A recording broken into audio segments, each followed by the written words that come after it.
अनुदान मांग संख्या 20, 21 और 22 पर बोलने का अवसर दिया, इसके लिए धन्यवाद, आभार। राजस्थान सरकार द्वारा बजट 2025-26 में शिक्षा के लिए किए गए प्रबंध के लिए मैं तहे दिल से माननीय मुख्यमंत्री जी, माननीय वित्त मंत्री जी का आभार प्रकट करना चाहूँगा। उन्होंने शिक्षा विभाग के हर पहलू को ध्यान में रखते हुए बजट में प्रबंध किए। प्राइमरी शिक्षा, माध्यमिक शिक्षा, उच्च शिक्षा, तकनीकी शिक्षा, संस्कृत शिक्षा विभाग के सभी भागों को समावित करके राजस्थान को एक नया राजस्थान बनाने के लिए शिक्षा के क्षेत्र में नया आयाम स्थापित करने का काम किया है। नए विद्यालय, उनके भवन, विद्यालय, कर्मोन्नत विद्यालय में नया संकाय खोलना, उच्च शिक्षा में नया महाविद्यालय खोलना, नई संकाय खोलना, तकनीकी शिक्षा में नया ट्रेड खोलना, विद्यालयों में नया भवन निर्माण, विद्यालयों में सीसीटीवी कैमरा लगवाना, खेल मैदान का विकास, नया स्टेडियम निर्माण, इनका बजट ज्यादा है, स्पोर्ट्स कबल, स्पोर्ट ट्रैक, संस्कृत शिक्षा में विद्यालय, कर्मोन्नत कस्तूरबा आवासीय विद्यालयों में आधुनिक डाइनिंग हॉल निर्माण, ओपन जिम निर्माण, युवा साथी केंद्रों की स्थापना, 1000 खिलाड़ियों को मानदेय पर पार्ट टाइम के लिए प्रशिक्षण के रूप में लगाना सहित प्रकार के प्रबंध से शिक्षा विभाग को सौगात मिलेगी। मैं यहाँ वर्तमान विधानसभा अध्यक्ष जी और पूर्व शिक्षा मंत्री श्रीमान वासुदेव देवदानी जी को भी धन्यवाद देना चाहूँगा, जिन्होंने अपने कार्यकाल में राजस्थान के शिक्षा विभाग को एक सूत्र में जोड़कर एक क्लिप पर विभाग की सभी सूचनाएं उपलब्ध करवाने का काम किया। शिक्षा विभाग में राजस्थान प्रदेश में किए गए नवाचार से आज प्रदेश को नई दिशा और दशा मिली है। आदरणीय अध्यक्ष महोदय, मैं अब शिक्षा विभाग के कुछ मांगे रखना चाहूंगा, जिसमें सबसे प्रथम मांग प्राइमरी शिक्षा मातृभाषा यानी राजस्थानी में दिए जाने का प्रबंध होना चाहिए, ताकि इनकी सराहना करोगे तो एक आध स्कूल ज्यादा मिल जाएगा। मेरे हाथ में अब कुछ नहीं है। नहीं, मैं वो नहीं, हुक्म जो सत्य था वो कहा है, कोई गलत नहीं कहा। मातृभाषा यानी राजस्थानी में दिए जाने का प्रबंध होना चाहिए, ताकि छोटा बच्चा अपनी भाषा में हो जावे तो महाविद्यालय, विद्यालय सब कुछ मिल जाए। आपकी मेहरबानी, नजर इनायत हो जाए, बस इतना ही हमारा निवेदन है। जल्दी सीख सकते हैं। आप वैसे कोई नहीं बोला, बायल साहब अकेले बोले अध्यक्ष जी के लिए बोलना शुरू हो गया। हकीकत आप जानते हो ना, कई राज्यों में राजस्थान पहला प्रदेश था जो हिंदुस्तान में शिक्षा के क्षेत्र में प्रथम स्थान पाया था, और शिक्षा मंत्रियों के पूरे राष्ट्र के अध्यक्ष आप बने थे। आपको याद है कि नहीं? आप थे नहीं, नहीं था।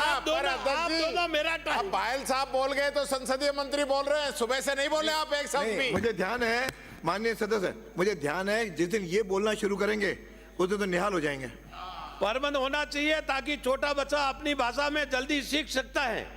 देश के कई राज्यों में ये प्रबंध है, तो अपने प्रदेश में भी होना चाहिए, और उस स्तर की कक्षाओं में भी राजस्थानी विषय को सभी विद्यालयों में अंग्रेजी की तरह अनिवार्य किया जावे। शिक्षा विभाग में नामांकन के आधार पर अध्यापक होने चाहिए, और अधिशेष समायोजन के नाम से जो व्यवस्था चलाई जा रही है उसको दुरुस्त किया जावे।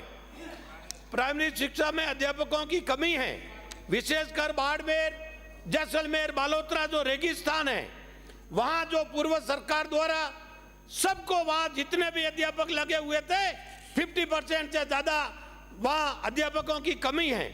इसमें पूर्ति करने के लिए माननीय मंत्री महोदय जी को निवेदन करूंगा कि बाड़मेर, रेगिस्तान, पश्चिमी राजस्थान शिक्षकगण बहुत कम संख्या में है, जो ज्यादा से ज्यादा लगाने की कृपा करावें। तृतीय श्रेणी अध्यापकों की ट्रांसफर होनी चाहिए, वर्षों से एक ही स्थान पर है।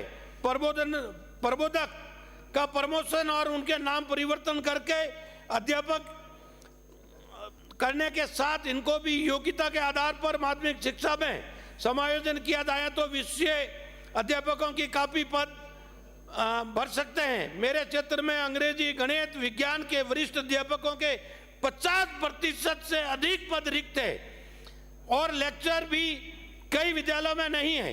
नवकर्मोन्नत उच्च माध्यमिक विद्यालयों में पद ही स्वीकृत नहीं, जो 2023 में पूर्व सरकार द्वारा कर्मोन्नत किया गया था, उसमें आज दिन तक पद ही सर्जित नहीं किए। इस प्रकार की कम से कम 19 स्कूलें हैं। उच्च माध्यमिक विद्यालयों के भवन की कमी है। संस्कृत शिक्षा में विद्यालय कर्मोन्नत के साथ नया पद स्वीकृत किया जाना आवश्यक है। राजकीय संस्कृत विद्यालय फौजानियों की ढाणी सिंदरी नाकोड़ा में कर्मोन्नत करके 12वीं तक किया जावे। काटाड़ी संस्कृत विद्यालय में सामाजिक विषय वरिष्ठ अध्यापक पद स्वीकृत किए जावे। सिवाना क्षेत्र में उच्च माध्यमिक विद्यालयों में नवीन संकाय विज्ञान खोलने और ग्राम पंचायत मुख्यालयों पर बालिका विद्यालय खोला जावे और जो समायोजन में कई विद्यालय बंद हुए हैं उसको वापस शुरू भी किया जाए। सिवाना के सिंदरी उपखंड होडू ग्राम पंचायत मुख्यालय पर मैं उच्च शिक्षा मंत्री महोदय, उप मुख्यमंत्री जी से निवेदन करूंगा कि कन्या महाविद्यालय और पादरू उप तहसील मुख्यालय पर नवीन महाविद्यालय खोला जावे। क्षेत्र में समायोजन करके जो विद्यालयों का एकीकरण किया है उनके भवन खाली पड़े। उनमें से कई विद्यालयों को वापिस खोलने की मांग आ रही है तो ब्लॉक स्तर पर सर्वे करवाकर उनको वापिस शुरू किया जावे। समदेड़ी समिति मुख्यालय पर कृषि विश्वविद्यालय की खाली पड़ी जमीन करीब 90 बीघा जमीन पड़ी है। वहां अगर जोधपुर से नजदीक कृषि महाविद्यालय खोली जाए तो ग्रामीण क्षेत्र में किसानों के बच्चों को कृषि महाविद्यालय का फायदा मिल सकता है।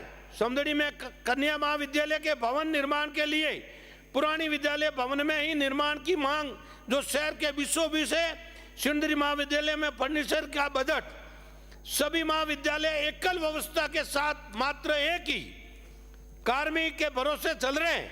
रिक्त पद भरने के लेकर प्रबंध किया जाना आवश्यक है।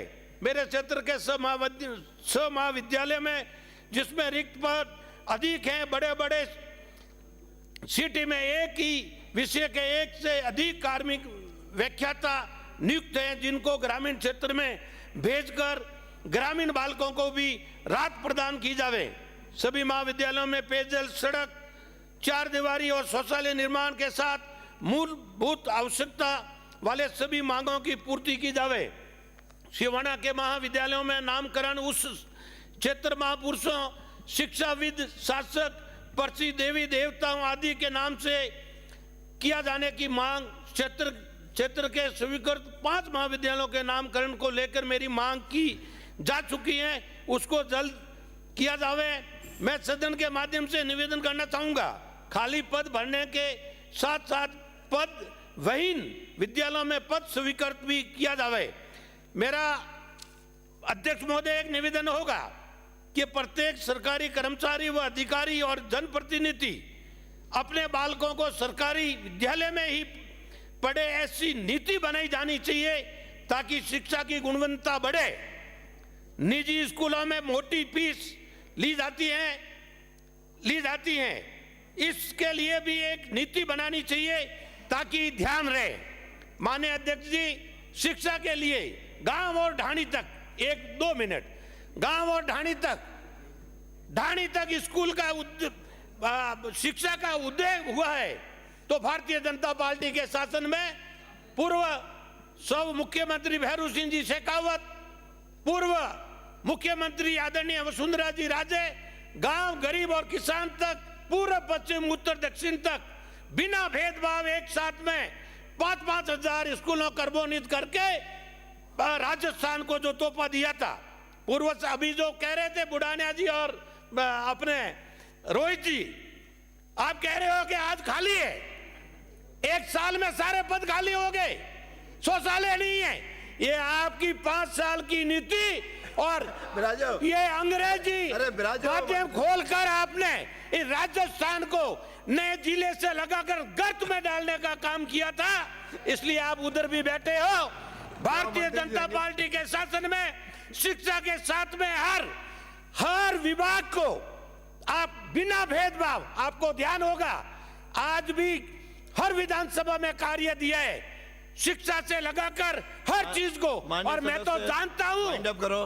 कि मुझे अकेला बाड़मेर जैसलमेर से था, एक ढेला भी देने का कार्य नहीं किया था। और मैं आदरणीय जूली जी इधर तो आप देखो, सुगन महसूस कर रहे हैं, इसके लिए धन्यवाद। अध्यक्ष जी आपको मैं धन्यवाद दूंगा कि भारतीय जनता पार्टी के शासन में नीति से काम होता है, सबको साथ लेकर चलने का कार्य होता है। चाहे शिक्षा हो, पानी हो, हर वाक्य को धन्यवाद। जय हिंद, जय भारत। आज